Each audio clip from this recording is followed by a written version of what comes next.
Subject है general science.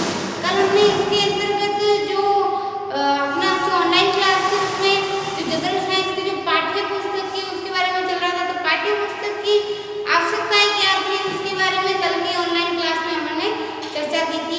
आज की जो अपनी ऑनलाइन क्लास है इसमें अपन चर्चा करेंगे अपने नए टॉपिक के बारे में, सामान्य विज्ञान की पाठ्य पुस्तक के चयन के सिद्धांत। अपना नया टॉपिक है सामान्य विज्ञान की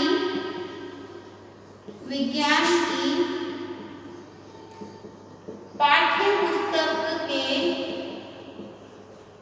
पुस्तक के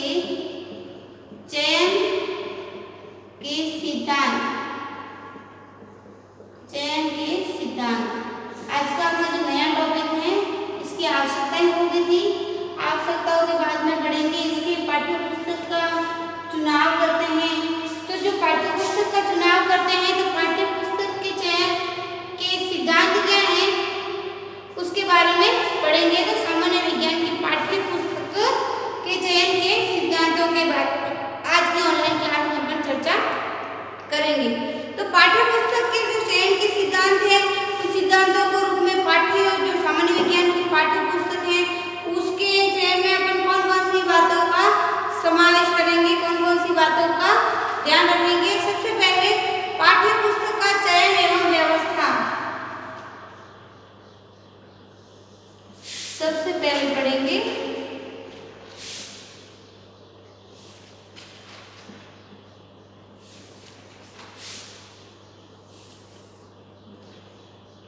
पाठ्य पुस्तक का चयन व व्यवस्था। पाठ्य पुस्तक का चयन व व्यवस्था इसके अंतर्गत हम क्या क्या पढ़ेंगे उसके बारे में सबसे पहले अध्ययन करेंगे कि पाठ्य पुस्तक के अंतर्गत ऐसी कौन कौन सी बातें निर्धारित होनी चाहिए, उसके अंदर कैसी व्यवस्थाएं होनी चाहिए। तो सबसे पहले पाठ्य पुस्तक छात्रों की रुचि अवस्था सबसे पहले होगा। पाठ्य पुस्तक छात्रों की रुचि, उनकी अवस्था, उनकी जो योग्यता है, रुचि है और योग्यता है वह उनकी मानसिक स्तर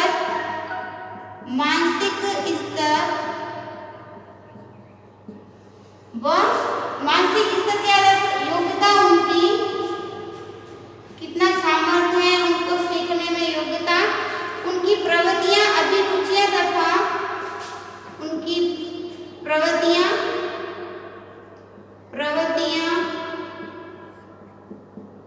अभिरुचियां,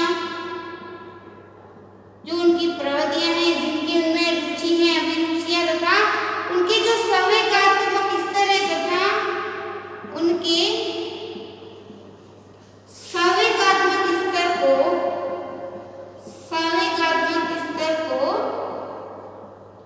ध्यान में रखकर पाठ्य पुस्तक का निर्माण किया जाएगा या संवेगात्मक स्तर के अनुकूल हो।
रहना पड़ेगा, समाज के जो रीति नियम है उसकी पालना करनी पड़ेगी। और भी तभी होगी जब पाठ्यक्रम में समाज से संबंधित जो विषय हैं उसको समाहित किया जाएगा। तो पाठ्य पुस्तक के अंतर्गत ऐसी बातों का, नैतिकता की, सामाजिक बातों का ध्यान रखें ताकि बालक उससे प्रेरित हो सके।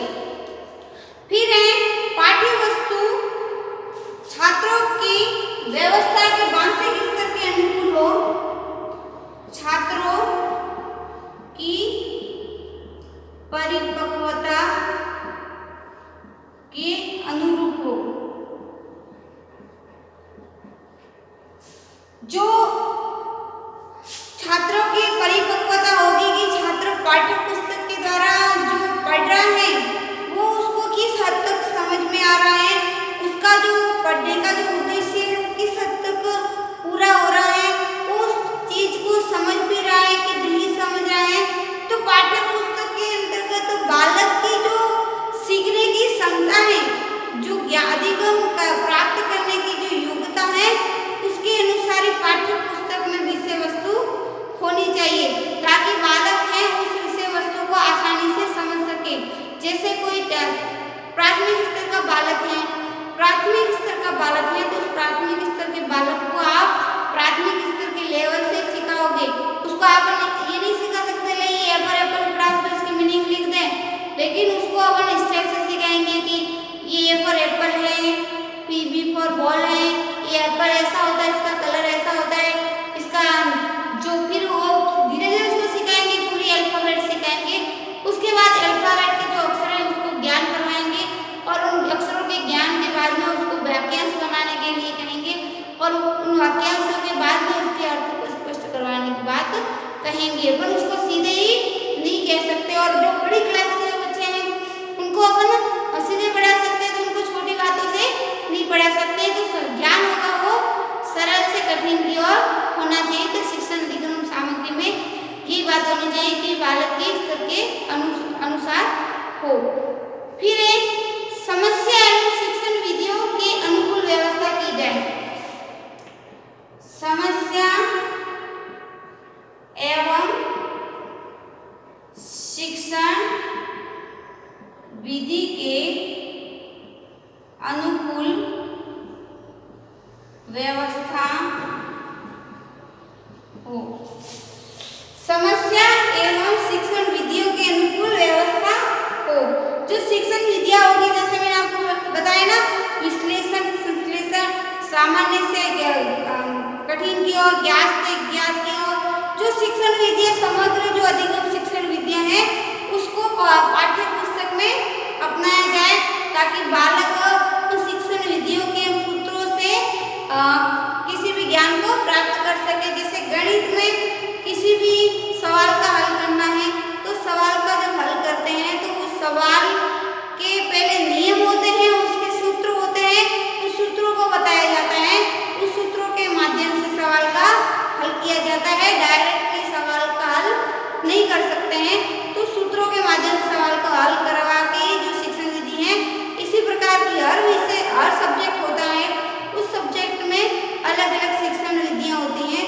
उन अलग अलग शिक्षण विधियों की अलग अलग महत्ता होती है। उन विधियों के द्वारा यदि पाठ्य पुस्तक पढ़ाई जाए, पाठ्य पुस्तक का निर्माण हो, तो बालक को सीखने की जो प्रक्रिया है उसे रुचि लेगा, सीखने की प्रक्रिया में वह अपनी सहभागिता ज्यादा देगा। फिर है पाठ्य वस्तु में मनोवैज्ञानिक क्रम स्थापित किया जाए। पाठ्य वस्तु में मनोवैज्ञानिक क्रम स्थापित किया जाए। पाठ्य जो वस्तु है, जैसे विभिन्न प्रकार के जो दार्शनिक हुए हैं, जो विद्वान हुए हैं, जैसे पावलोव, थॉर्नडाइक, जिन्होंने अपने अपने अलग अलग सिद्धांत दिए हैं, उन सिद्धांतों के माध्यम से उन्होंने प्रयोग करके उनका निष्कर्ष निकाला है कि इस बात से ये बात सिद्ध होती है, बिल्कुल ये सटीक सत्य है। इस प्रकार के जो अलग मनोवैज्ञानिक हुए हैं उनकी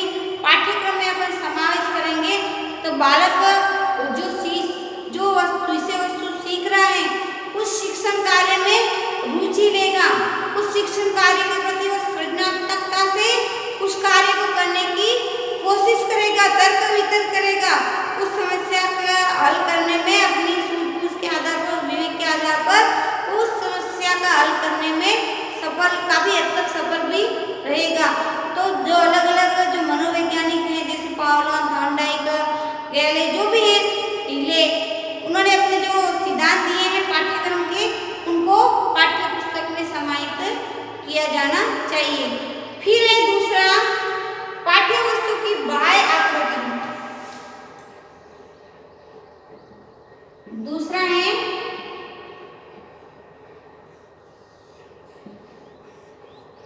पाठ्य वस्तु की बाह्य आकृति।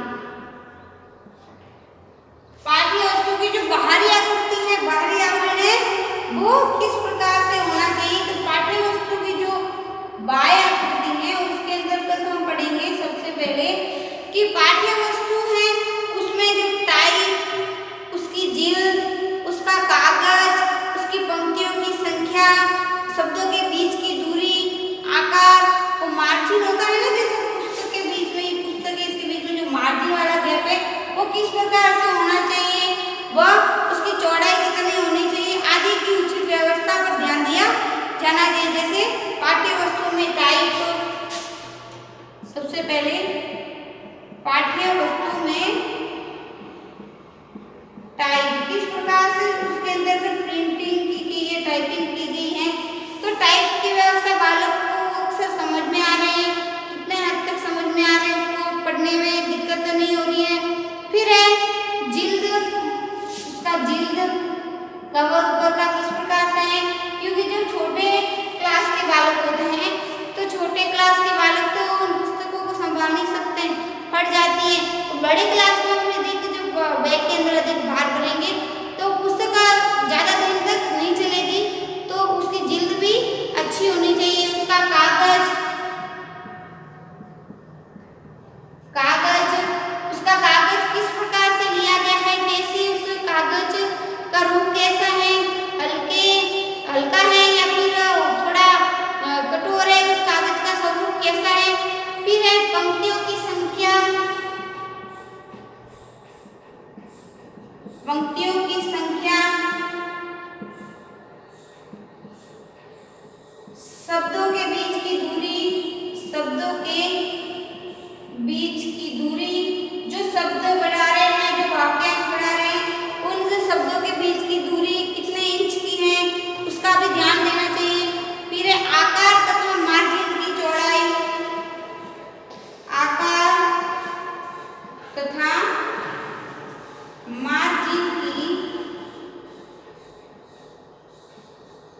चौड़ाई आदि की जो बाह्य वस्तु की जो टाइपिंग है पुस्तक के अंतर्गत, ये सब बातें सम्मिलित होनी चाहिए। फिर है तीसरा विषय सूची। तीसरा है विषय सूची।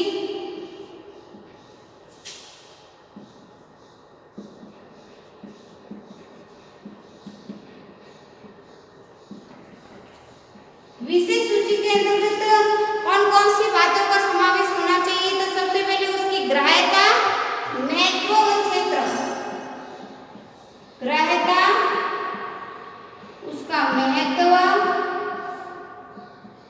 ग्राह्यता, महत्व व क्षेत्र के पुस्तक के जो विषय सूची है उसकी क्या गहनता, उस पर कौन सी बात का मुख्य रूप से समावेश किया गया है, कौन से बिंदु को इसमें फोकस किया गया है, उस पुस्तक का क्या महत्व है व्यक्ति के लिए, बालक के लिए, शिक्षक के लिए, समाज के लिए क्या महत्व है, कहाँ तक उसका क्षेत्र निर्धारित है कि कहाँ तक उस की जो विषय वस्तु उसको अपन पढ़ा सकते हैं, उसका जानकारी दे सकते हैं।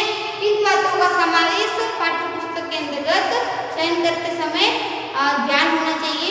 फिर है प्रस्तुतिकरण।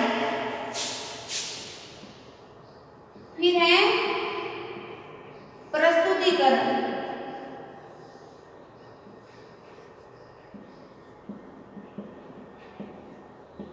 प्रस्तुतिकरण पुस्तक आदि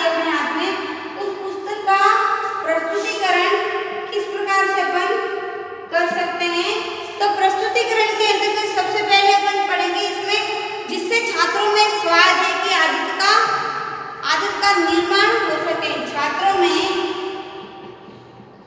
छात्रों में स्वाध्याय आदत का विकास। पुस्तक का जो प्रस्तुतिकरण ऐसा होना चाहिए, इसकी भाषा शैली ऐसे होनी चाहिए कि छात्र जब शिक्षक नहीं हो, उस शिक्षक की अनुपस्थिति में भी उस पुस्तक को पढ़ के अपने जो कमी है शिक्षक की उसको पूर्ति कर सके। छात्र में पूर्ण रूप से स्वाध्याय की व कुशलता का विकास हो सके। दूसरे विषय की पाठ्य वस्तु के सहसंबंध स्थापित करने में सहायक हो। दूसरे विषय की पाठ्य पुस्तक के साथ सहसंबंध स्थापित करने में सहायक। जो दूसरी विषय की जो पाठ्य पुस्तक है, जैसे अपन इधर सामान्य विषय की पाठ्य पुस्तक के बारे में चर्चा कर रहे हैं, उसी के अनुसार जो इतिहास शिक्षण है, राजनीतिक शिक्षण है, भूगोल शिक्षण है, जीव विज्ञान शिक्षण है, रसायन विज्ञान शिक्षण है, जो दूसरी विषय की जो पाठ्य पुस्तक है उसके साथ वो किस प्रकार से सहसंबंध स्थापित कर सकते हैं कि उनकी जो शिक्षण विधियां हैं वो दूसरे विषय वस्तु उसमें काम आ रही है, तो किस हद तक काम आ रही है, उनको क्या उपयोग हुआ है, दूसरे विषय वस्तु के अंतर्गत उनका क्या उपयोग है, इस बात का समावेश भी होना चाहिए। फिर है वर्ग तथा व्यक्तिगत भिन्नताओं की संतुष्टि करता हो। वर्ग तथा व्यक्तिगत भिन्नताओं की पूर्ति करने में सहायक।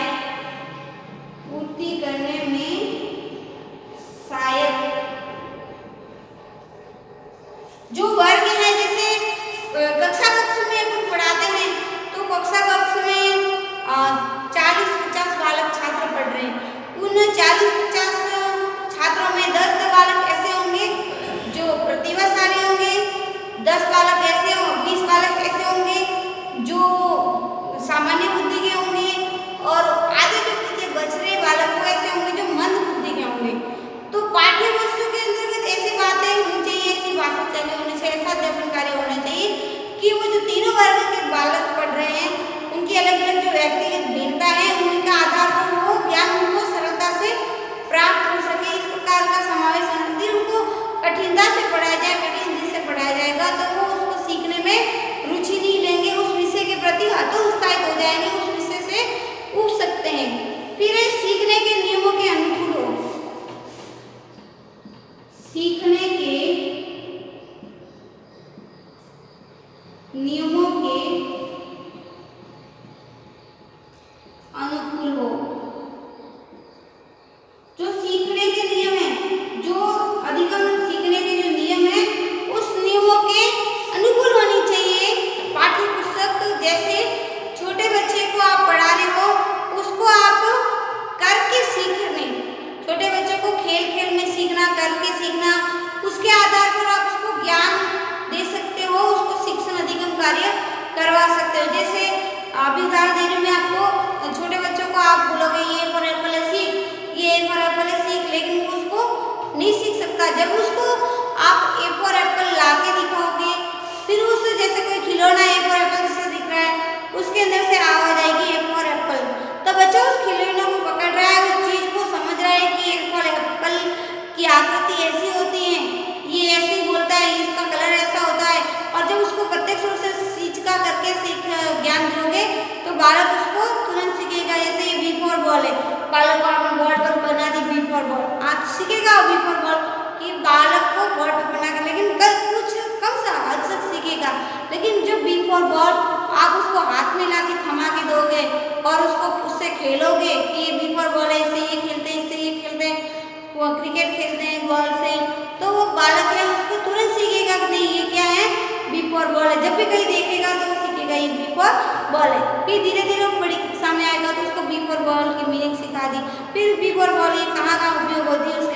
बता दिया तो बालक उसको तुरंत सीखेगा। फिर है शिक्षण सूत्रों के अनुकूल हो, सीखने के नियमों के अनुकूल हो। फिर शिक्षण सूत्र है, शिक्षण सूत्रों के अनुकूल हो। शिक्षण सूत्र जैसे मैंने आपको बताया था, ज्ञात से अज्ञात की ओर, सरल से कठिन की ओर, सूक्ष्म से गहन की ओर, जो भी शिक्षण है विश्लेषण से संश्लेषण की ओर, तो ज्ञात से अज्ञात की ओर, ये प्रकार की जो शिक्षण विधियां हैं उन शिक्षण विधियों के द्वारा यदि पाठ्य पुस्तक में उन शिक्षण विधियों का समावेश होगा तो बालक उसको सीखने में रुचि लेगा और उस विषय के प्रति उसकी झिझकता और बढ़ेगी, उसकी जिज्ञासा और बढ़ेगी कि ये चीज क्या है, इसको सीखने में वो रुचि लेगा। फिर है छात्रों के विषय के प्रति रुचि प्रदान करें, छात्रों को विषय के प्रति रुचि प्रदान करें। यदि उसके अंदर शिक्षण सामग्रियों का उचित समावेश होगा तो छात्रों को उस विषय वस्तु को पढ़ने में अधिक रुचि लेगा। उसकी जो पहले उसको सीखा है उसके आगे क्या टॉपिक है उसके बारे में ज्ञान प्राप्त करने के लिए वो जिज्ञासु हमेशा रहेगा। फिर छात्रों के मानसिक और संवेदनात्मक स्तर के अनुकूल हो, जैसा आपको मैंने बता दिया, छात्रों के मानसिक व संवेदनात्मक स्तर के अनुकूल हो। छात्रों के मानसिक और संवेदनात्मक स्तर के अनुकूल होने चाहिए, ये बात मैंने आपको पहले समझा दी है। फिर है छात्रों के सर्वांगीण विकास में सहायक हो, छात्रों के सर्वांगीण विकास में सहायक हो, छात्रों के सर्वांगीण विकास में सहायक हो। तो ये था कि छात्रों के जो प्रस्तुतिकरण है, जो पाठ्य पुस्तक जो चयन करें उसका क्या सिद्धांत है, तो अपन ने यहाँ 4 सिद्धांतों के बारे में चर्चा की है। मैं थोड़ा मिटा देती हूँ इधर, क्योंकि आगे वाले सिद्धांतों के बारे में अपने को और पढ़ना है।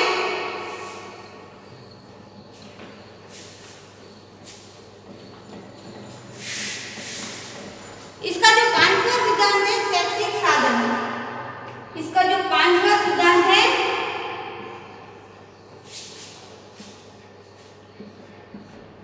शैक्षिक साधन। शिक्षा के जब शिक्षा ले रहे हैं तो शिक्षा को ग्रहण करने के लिए शिक्षक पास में क्या क्या साधन होंगे, तो शैक्षिक साधन के अंतर्गत अभ्यास के लिए प्रश्न होंगे, क्या होगा, अभ्यास के लिए प्रश्न, यानी अभ्यास प्रश्न कि जो छात्र ने सीखा है वो कहाँ तक सीखा है उसका मूल्यांकन करने के लिए उसके अंतर्गत अभ्यास प्रश्न भी होने आवश्यक है। निर्देश, फिर है निर्देश भी होने चाहिए कि ये बात जो सीख रहे हैं उसके क्या उद्देश्य है, किसका मार्गदर्शन हो रहा है। सहायक पुस्तकों की सूची, सहायक पुस्तकों की सूची कि जैसे सामाजिक विज्ञान की जो पाठ्य पुस्तक है उसके अंदर सहायक पुस्तकें होंगी, इतिहास वगैरह। तो जो सामान्य विज्ञान की जो पाठ्य पुस्तक है उसके अंतर्गत तो पाठ्य पुस्तक के अंदर कौन कौन से सहायक जो पुस्तकें हैं उनका विवरण है। फिर अनुक्रमणिका,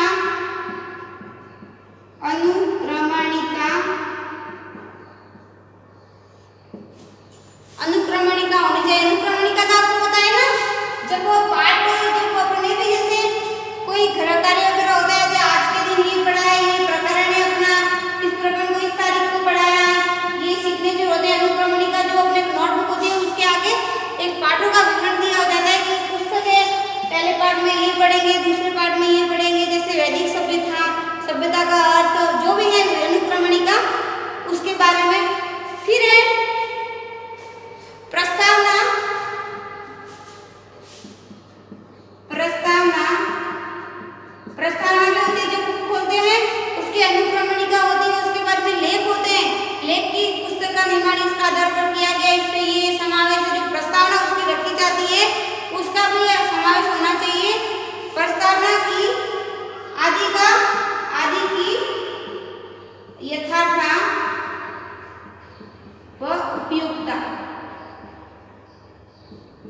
की यथार्थता व उपयुक्तता पाठ्य पुस्तक के अंतर्गत होनी चाहिए। फिर है छठा उदाहरण।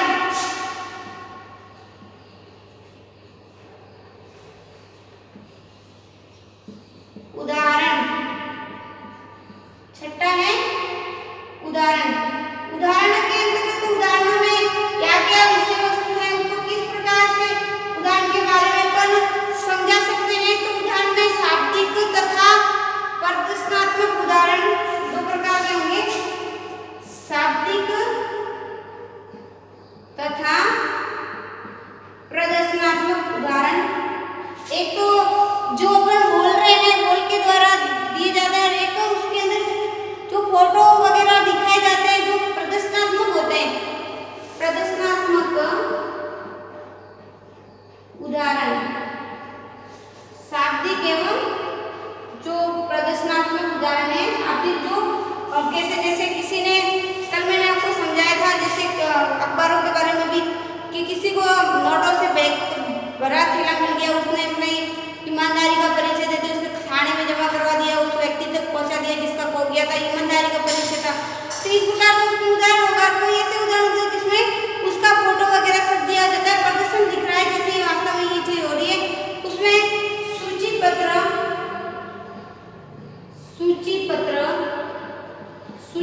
के उदाहरण भी होंगे। फिर सूची पत्र, तालिकाएं, ग्राफ, रेखा चित्र, तालिकाएं, ग्राफ, रेखा चित्र, तालिकाएं, ग्राफ, रेखा चित्र, मानचित्र, आंकड़े, रेखा चित्र, मानचित्र, आंकड़े,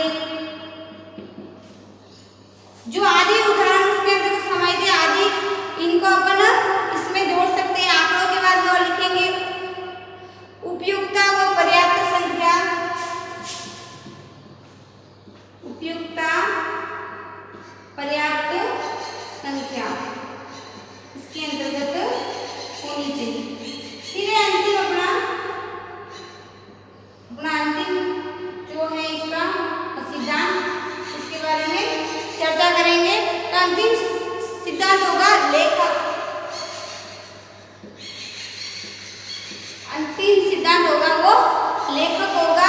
लेखक में उनके विचारों की जो स्पष्टता होगी, जो उनकी मौलिकता होगी, जो उनकी निष्पक्षता है, उनका अनुभव, प्रसिद्धि, योग्यता और प्रकाशन, मनोविज्ञान का आदि का इसमें ज्ञान होना चाहिए। तो आज की जो ऑनलाइन क्लास थी उसमें अपन ने पढ़ा सामान्य विज्ञान की जो पाठ्य पुस्तक है उनके चयन का करते समय किन किन बातों का ध्यान रखना आवश्यक है। सबसे पहले पाठ्य पुस्तक का चयन व्यवस्था के बारे में, जिसमें अपन ने उसके निम्न बिंदु थे उसके बारे में चर्चा की थी, जैसे पाठ्य पुस्तक की रुचि, अवस्था, योग्यता के अनुसार हो, फिर बालक के समाज के प्रति समाज के अनुरूप हो, फिर पाठ्य वस्तु देश के नवजागरण के लिए हो, फिर बालक के मानसिक स्तर के अनुकूल हो व छात्रों की व्यवस्था के अनुकूल हो। फिर दूसरा पाठ्य वस्तु के बाह्य आकृति के बारे में पढ़ा। फिर विषय सूची, प्रस्तुतिकरण, शैक्षिक साधन और उदाहरण और लेखक आदि के बारे में आज की